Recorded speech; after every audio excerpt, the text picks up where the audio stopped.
worst part of was I don't understand. Because you gotta understand. See, bro, I don't even know what they're gonna do with me, bro, because they're doing you like this.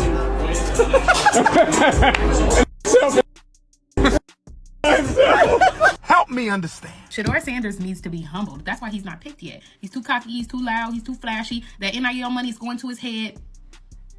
Do y'all really believe that? No, sir. Not me.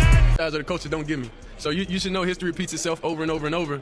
And I've done it over and over and over. So it should be no question why an NFL franchise should pick me. You think I'm worried about what critics say or what people got to say? You know who my dad is? They hated on him too. Without people hating, it's not normal for us. Here's what's being missed with this whole Shedeur slide right now. All the drama. Pre-draft stuff was bad. Poor interviews. They didn't like his attitude. Bad whiteboard work.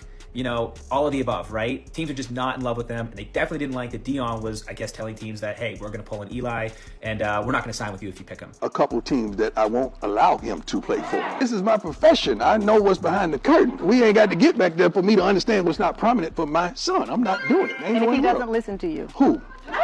No, you must mean owners, like not my son. To the shit the NFL did to Shedeur Sanders. That was their way of buck breaking him in public. That was their way of stripping his pride. That was their way of supposedly taking his confidence. And that's one of the reasons why I stopped watching football. They did this shit to Colin Kaepernick, and they continuously play in our faces. Knowing how good of a player Shedeur Sanders is, and they wait to the 5th round to draft him. 144th pick. But even though they draft him at the 144th pick in the 5th round, he's still happy.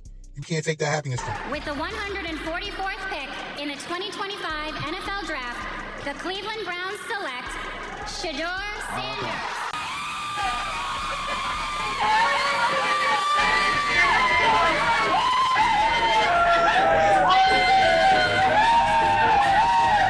They say black fathers aren't involved. They say that's the problem. But when the black father is involved, sets his children up to succeed, suddenly that's a problem too. Shedeur Sanders, son of Deion Sanders, just got drafted 144th pick by the Cleveland Browns after being projected as a top 5 pick. We're gonna take you off the board here, all right, brother? Yes, sir. Let's do it.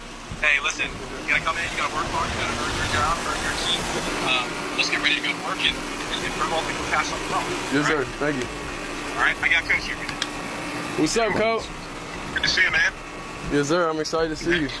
Remember I told you the Lord works in mysterious ways, right? No, for sure. It's an opportunity. We're gonna get to work together, okay, buddy? Yes, sir. Love. Thank you. What does that mean? Yeah, I can wear those chains though. Of course. So let's talk about it. Was this really about talent? Or was this about legacy, confidence, and the fear of a black family winning without permission? Let's talk facts. 3,230 passing yards, 27 touchdowns, Big 12 Offensive Player of the Year, Johnny Unitas Golden Arm Award winner. That's not hype, that's production.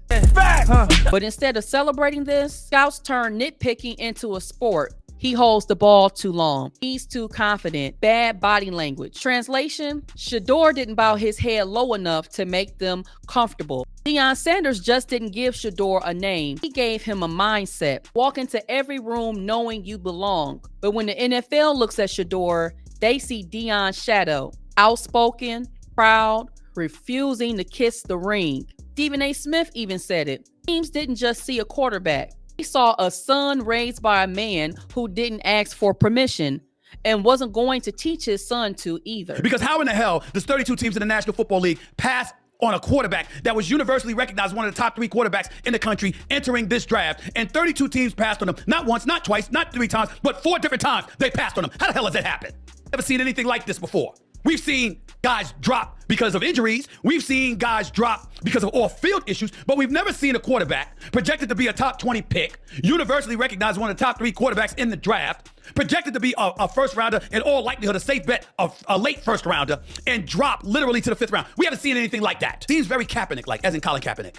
Shedeur Sanders with the watch. Shedeur Sanders with his bravado. Shedeur Sanders with this supposed arrogance or whatever. He still balled. He still threw for over 4,100 yards. Still threw for 37 touchdowns. Still threw for just 10 interceptions. Still proved himself to be one of the better quarterbacks in football. Tremendous pause, pocket presence, accuracy, throwing the damn football.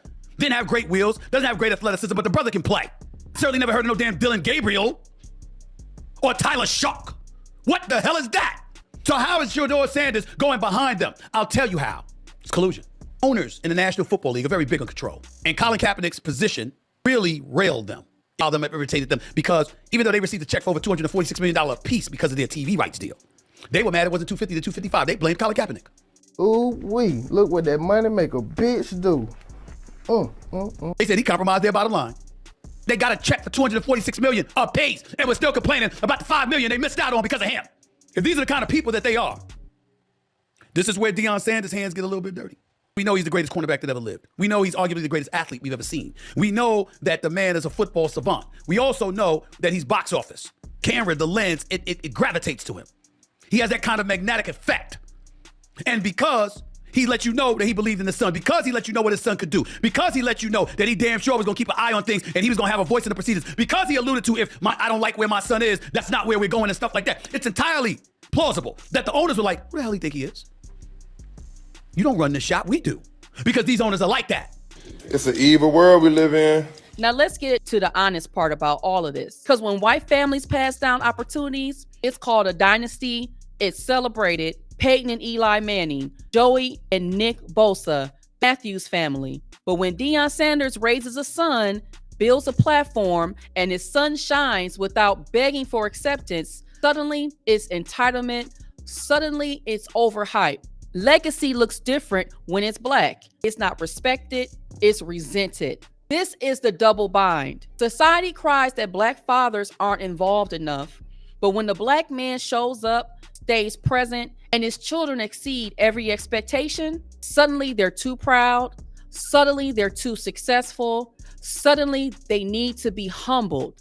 The same world that blames absent fathers turns around and punishes present ones, especially when their presence works. Shedeur is living proof of that tension. When the Browns called Shedeur at pick 144, it wasn't just about football. It was about sending a message. You're talented, but don't you dare walk in the room like you own it. The thing about players like Shedeur, they don't just survive the system. They remind it, you can delay greatness, but you can't deny it. Okay. That part. So, was this really about Shedeur's ability and skills? Or was this about trying to humble a young black man who refused to shrink himself? Legacy is not a crime. Confidence isn't entitlement. Let me know what you all think about this down in the comment section. I would love to hear what you all think about this topic. Also, please like the video, share this video, as well as subscribe to the channel. Until the next video, peace, y'all. Real quick, now that Shedeur got drafted, don't buy the NFL team jersey with his name on the back. Go to his website and buy his merch directly. What's up, Buff fans?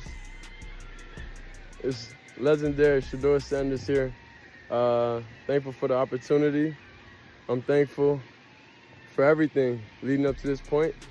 Now the main thing is I'm just praying, all my receivers, Shiloh, and the rest of my teammates get drafted.